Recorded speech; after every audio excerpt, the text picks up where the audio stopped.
I've seen the question, would you support the release of the Poopstein files even if it sent Republicans to prison, posed multiple times on social media today. And if you answer that question, no, are you insane? Are you literally insane? If you are not an absolutely insane demon adjacent serpent, how could you possibly answer that question with no? Like, oh, I wouldn't want all these files of nefarious dealings, demonic dealings. I wouldn't want that to come out if any Republicans were involved. That's where you draw the. It's like, oh, your political affiliation means you could get away with it, bro. That is I don't know if these people are trolling by asking this question, but that is like quite literally the most insane question I think I've heard. I don't know, and certainly in a long time.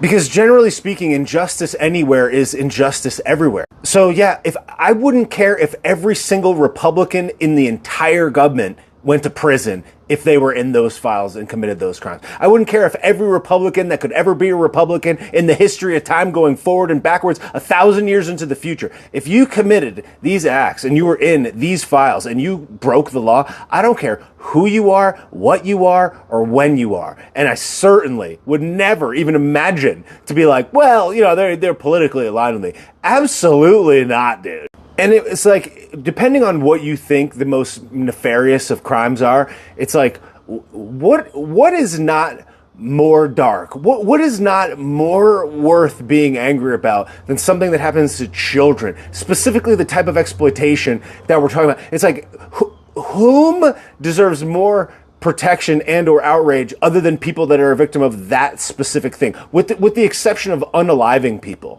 Because a lot of people would characterize unaliving a person in the same way that they would this type of abuse, and then that person having to live. It's like a lot of those people don't want to. So the answer to the question is yes.